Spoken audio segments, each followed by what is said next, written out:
The time is at hand.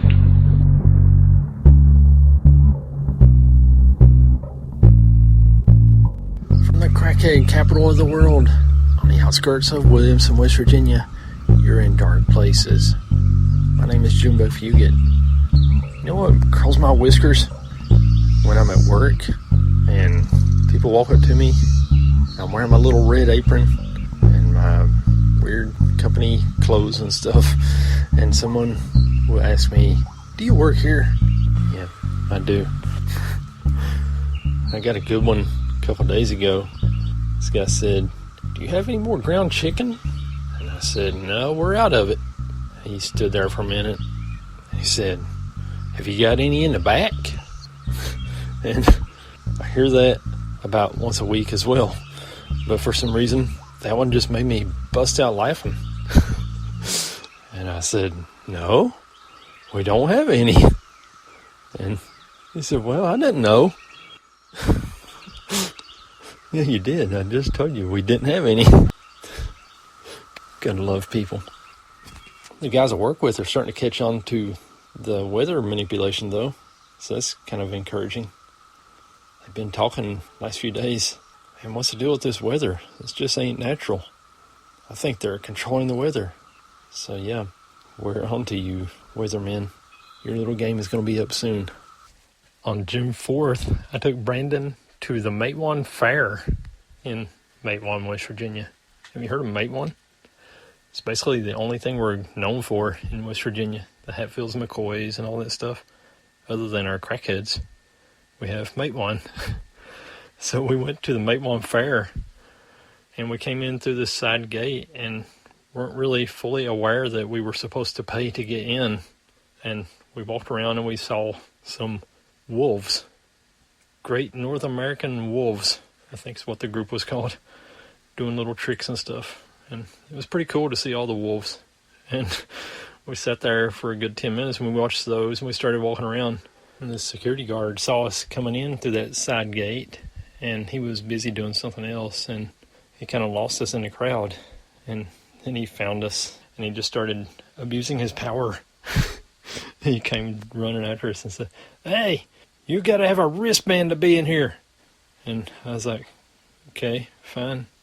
And he said, "You can't just be walking around in here without a wristband." I was like, "Okay, dude, whatever. Let's go get one." So, this episode is dedicated to that security guy. You're doing a good job. And it was $30 for both of us. And it was money well spent. We saw the entire fair in like 20 minutes. We were basically ready to leave when the guy hollered at us. Good times.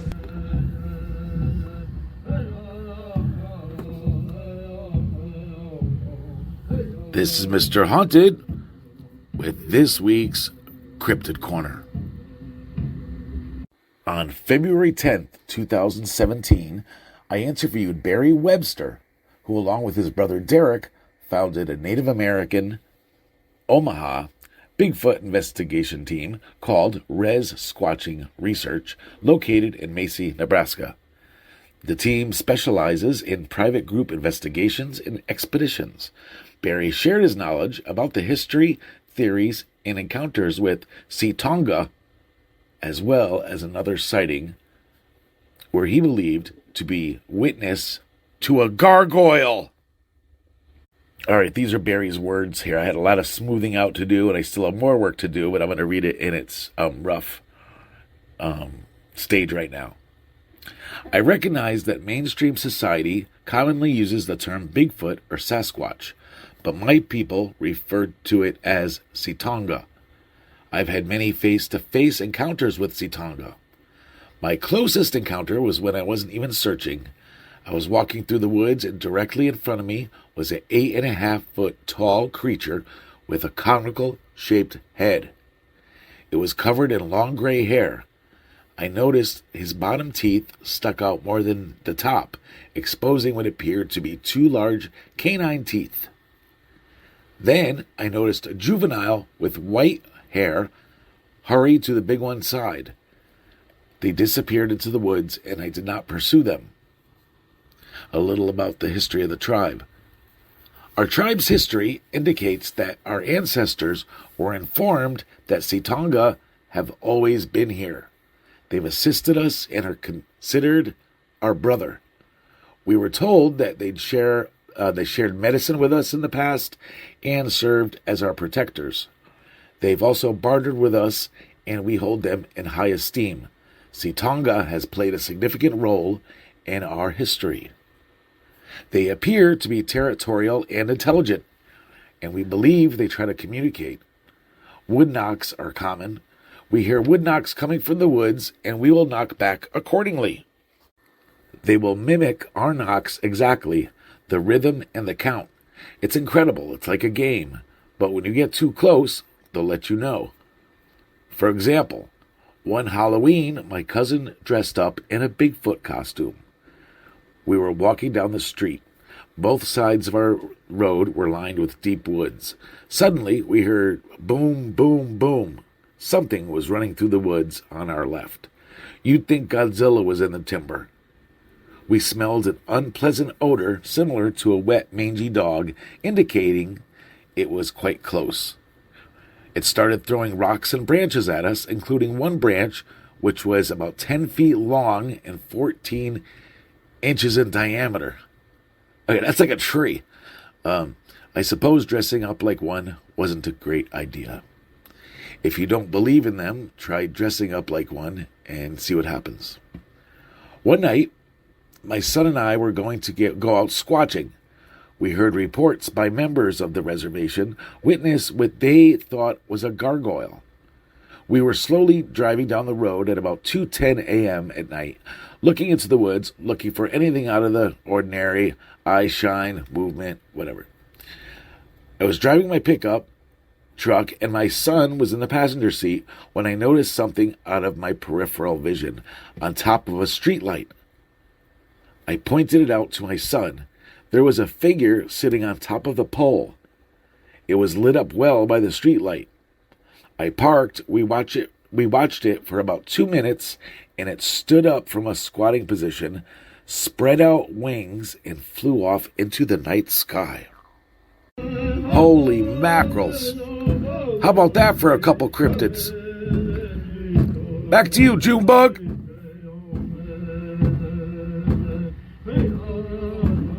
Hey, there's Jimmy Haunted. Thank you, sir. And Jimmy had a Bigfoot story there. I think it's time we have some more Bigfoot encounters on the show this week. How's that sound?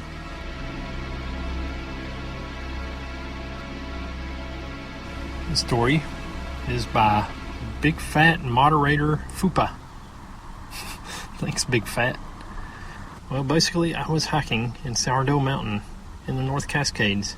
It's a pretty grueling hike, like 13 miles and 6,000 feet of elevation gain. Halfway up the mountain, at a small clearing, I hear a tree knock.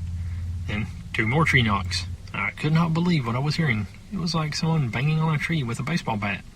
If you've ever hiked an actual mountain, the notion that someone is off trail, way deep in the timber, pranking someone by banging on trees is insane, while you're 3 hours up the side of a steep mountain. Anyway, nothing else happened, and we reached the peak at about 3:30 p.m. There were a few hikers coming down the mountain, as we started pretty late in the morning, so we were the last ones on the mountain. After enjoying the view, we started our way back down the switchbacks. The couple was hiking quickly, so I fell behind as I was just enjoying the views and the berries and just the entire experience.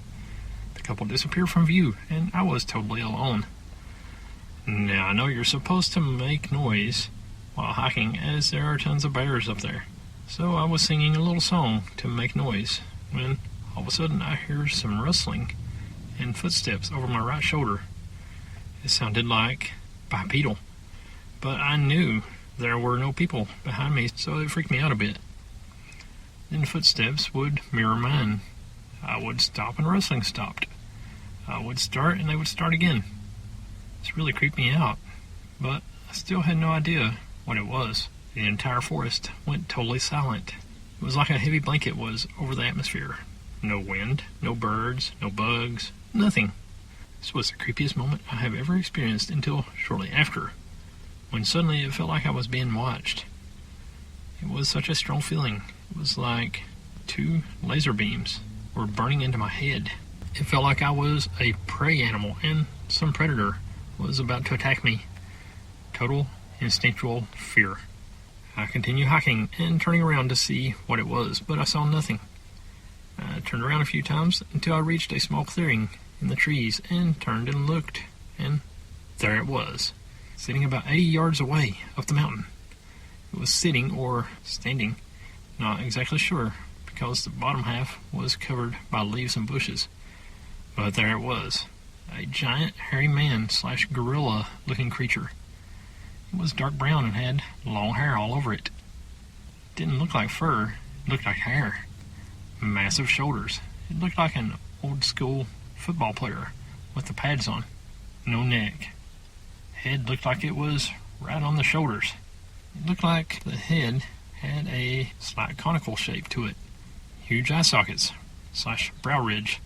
Huge dark eyes. Couldn't see any whites, but it was 80 yards away, and I was just in shock. I couldn't believe it was real. I was in shock and awe as I stared at this thing. When I looked into its eyes, it was like I got total tunnel vision, and it was hypnotizing. It felt like I was in a trance as I stared at it. I said under my breath, "Holy mackerels!" and did a small nervous laugh. That's when it moved its arms. It was so massive, and when it moved, that's when I snapped out of my trance, and my logical brain took over, and the most intense fear / dread washed over me as I thought, "Holy mackerels, that's a massive wild animal, and I have no idea what it's thinking or what it's going to do." The entire visual encounter, from the moment I first saw it to the moment it turned around and left, must have been only a minute, maybe 45 seconds. It felt like hours. It couldn't have been more than a minute in real time. It felt like I was about to die or get eaten. I just turned quickly and continued hiking down the mountain. I just turned away and left, and I didn't hear anything after that. I ran down the mountain so fast, what was supposed to take 2.5 to 3 hours took me an hour and a half. I didn't stop running until I got to my car. We ran into a skunk ape in 2007 in the Ocala National Forest. 4 of us saw it run across a small open field about 6 p.m. this time of year. It scared the shizzles out of me and the 3 people I was with. 2 of them won't talk about it ever, and the 3rd will talk about it, but only in private. Hopkins area, probably 1,000 yards from Pat's Island, not too far from Lake George. I have not been back, nor will I go. And understand, I'm a Florida native. I'm a 57-year-old full-grown man, a real no-nonsense MFer. I own a successful business not far from the outskirts of the forest. I grew up in the swamps. My diapers were camo. I spent probably 1/3 of my life running around in that forest. I've seen bears and hogs and bobcats and snakes and more gators than you could ever imagine. I've never seen a Florida panther, but I seen a skunk ape out there, and can't nobody tell me no different. It was 18 years ago, and I remember it like it just happened.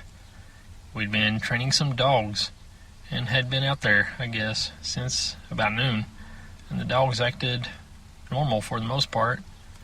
Being pups, they were still working that puppy out of them, so they did act normal, but puppy normal, sorta all over the place. And we were training them for hogs. We have 2 tree walkers, and my one buddy uses dash hounds. Yeah, I know. We were all over him about it, but they were hardcore. He had a dash hound named Tuffy that could find and harass any pig. Anyway, the dogs started acting funny late in the afternoon. They didn't want to do anything. They cowered, and tails were not tucked, but not flagging either. Larry, my lemon, rest in peace, he was glued to my hip. Craziest stuff ever, right?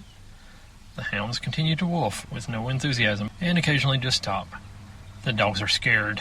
These dogs that have zero fear understand this is thick, thick woods with palmetto and pines, and there's water. But we were also not far off the trailhead. It goes 3 ways. To get back to the trailhead, you go through just crazy stuff. Walking in the woods in Florida is different. You can get lost quick. You can get dehydrated and die fast. You need to be armed and alert for rattlesnakes and nasty cottonmouth. So, we are coming to the last thick section, to what is like a fire line. I said field, but I believe it was a fire break at the time. Dogs still acting funny, but are quiet, so we all just kind of stop and listen. And we can for sure hear something and it's booking through the woods. Most of the game stays on these tiny game trails, barely perceivable unless you really pay attention. It makes it much easier for them to navigate feeding and water areas. But whatever is going through the woods, approximately 25 yards from us, is moving fast. Not on any trail, breaking branches, and you can hear this huff-huff noise, like a panting. I immediately thought black bear. Simultaneously, the hair on my neck stood up. I was more alert than scared. The fear would come. What else could it be? Because it sounds huge.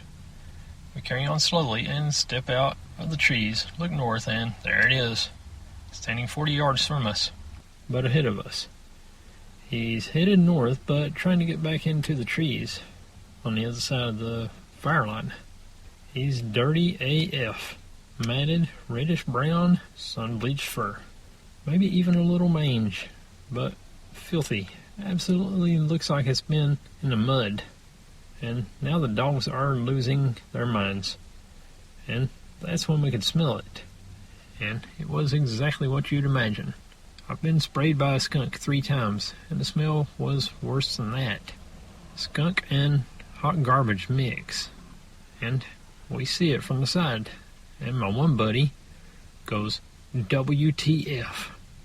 And it hears that, and the dogs, and picks up its pace as we are trying to process what we are seeing. When it happens, your brain says, no way, I'll do an image search.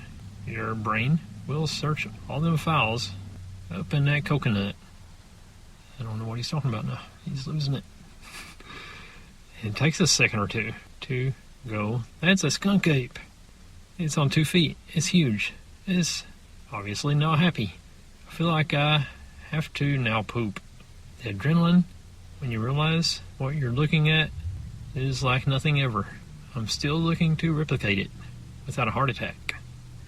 And you also realize you're with your homies and they all see it. Now I can estimate the size of most animals, especially with multiple encounters of regular animals. You can look at a bass and tell you it's 7 pounds, and that's what it is. I estimate how much meat you'll get from the pig at your feet to within 1 pound. So my estimate on this animal was approximately 7 feet tall, easily 300 pounds. It looked like it wasn't missing any meals, but it was filthy. It continues to head in its direction, which happens to be the direction we need to go. And then suddenly it bounces out of the fire break into the woods, and this is like now a football field from where everything started. We run up there and you can see big prints, but it was sugar sand, so nothing discernible, just big wide blob holes. But we can still hear it moving through the woods away from us, and we all look at each other and we all know what we saw, all of us. And I said, I'm done out here. Someone said, that was a skunk ape. That was a skunk ape. And then JT said, well, I'm never going to say anything about this. I don't know who JT is. And he never has. The other two and I have spoken of it, and one has in the last 10 years. Just completely did a 180 on his life and moved to Maine. I'm like, they got the Sasquatch up there, partner. But my one old buddy and I will talk about it periodically. It's the only encounter I've ever had. I haven't been to that area since. I actually don't get out to the forest like I used to. A lot of it has to do with my personal encounter, because now I know that I'm no longer the alpha predator of the woods. It makes it a lot less fun. We for real saw a skunk ape. This is my best recollection from when we first realized something was there until it disappeared into the opposite side of the break. 2 minutes.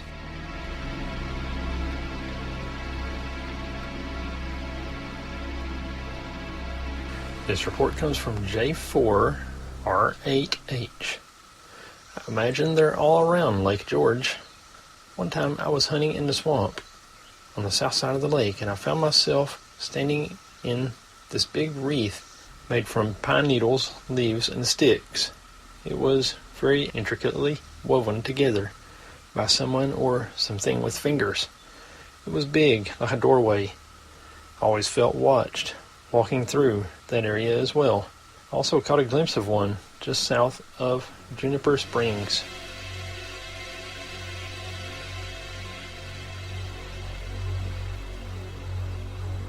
Garth Dillon says, the fall of 1986, it was mid-October, and I was 26 years old in northeastern Ohio, on the county line between Lake and Ashtabula counties. The time was approximately 3 a.m.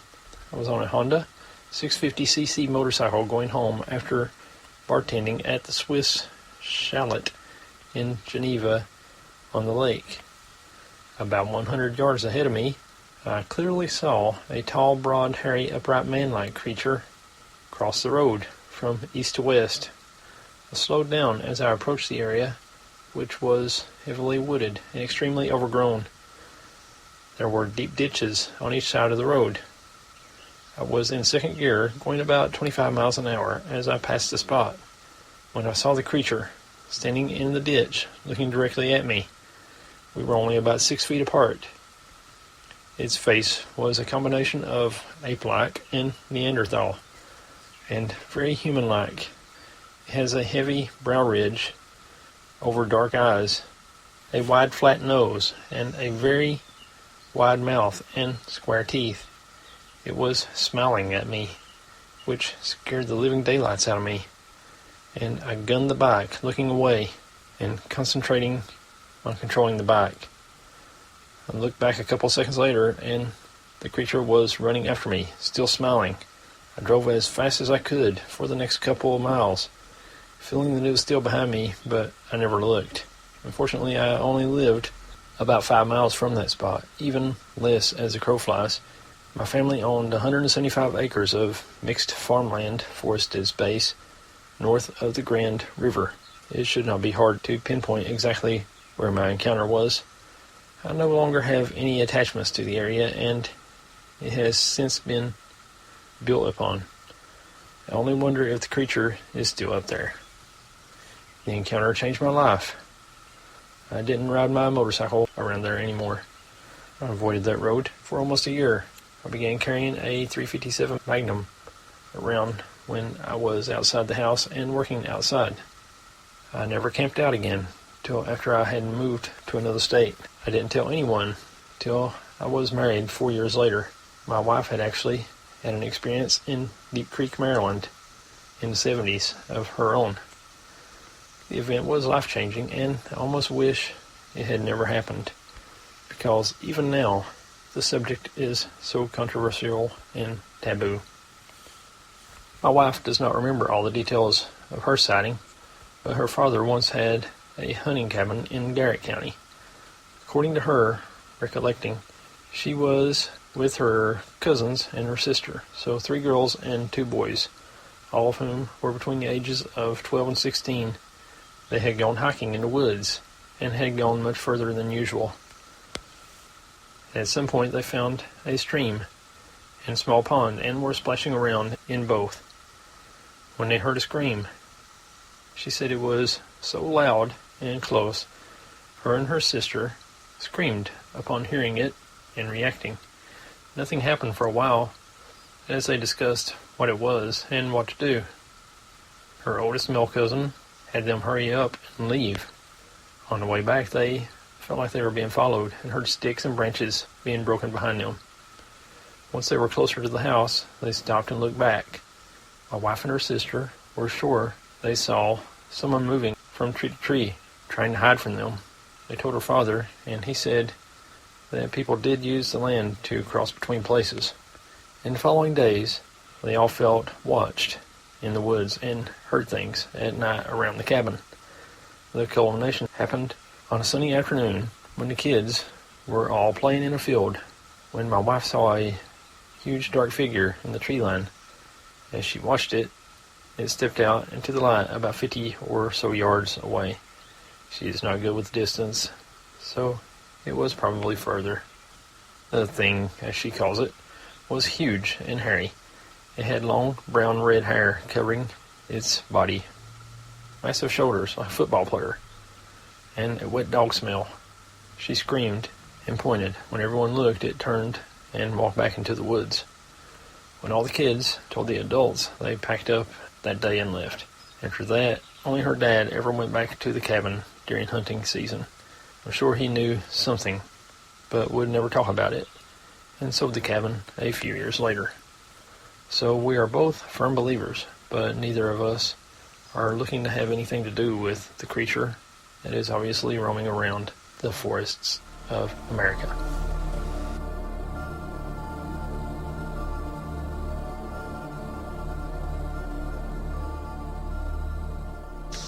This encounter is from Drag Car 69.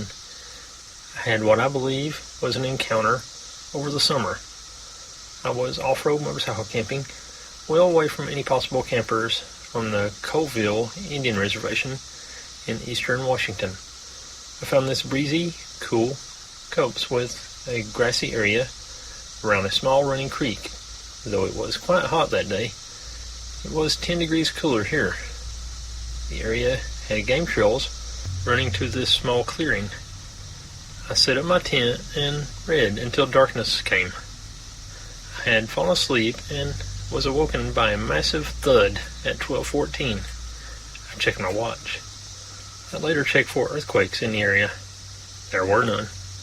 The creek had provided white noise, but that was interrupted several times by splashing. I stayed put.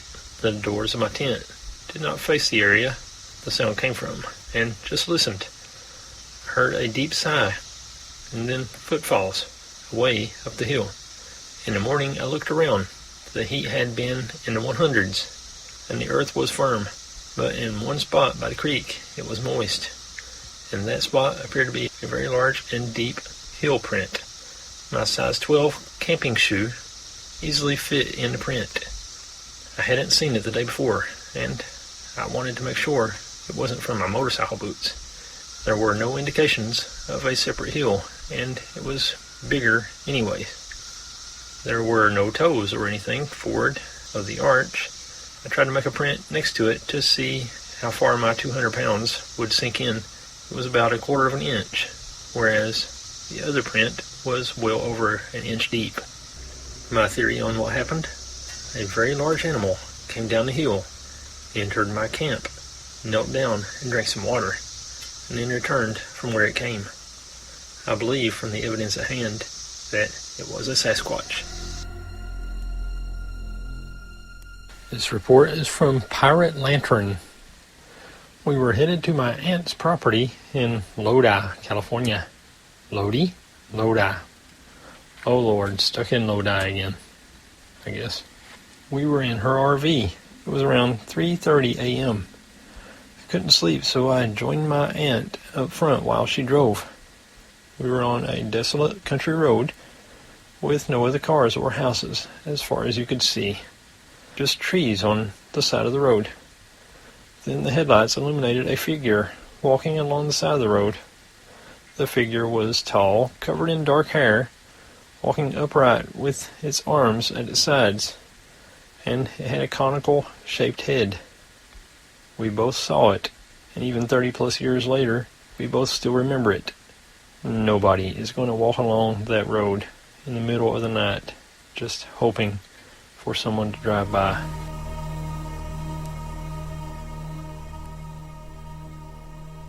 And one more.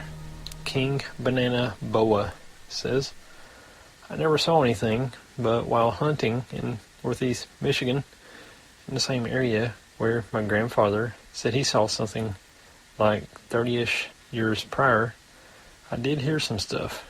He won't say it's Bigfoot, but he won't say it wasn't either. He says it could have been a man in one of those suits that look like the forest floor, a ghillie suit. But I heard knocking behind me in the blind I was sitting in.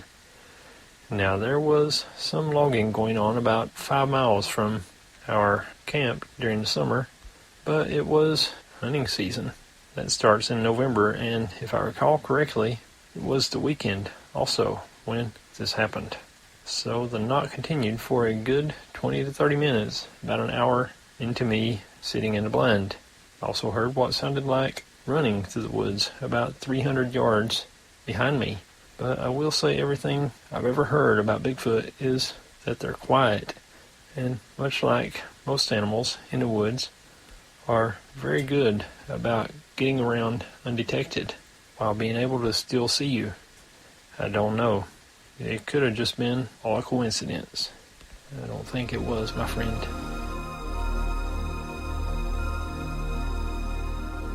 And we are woefully out of time. That's about all the Bigfoot encounters I've prepared for you this week.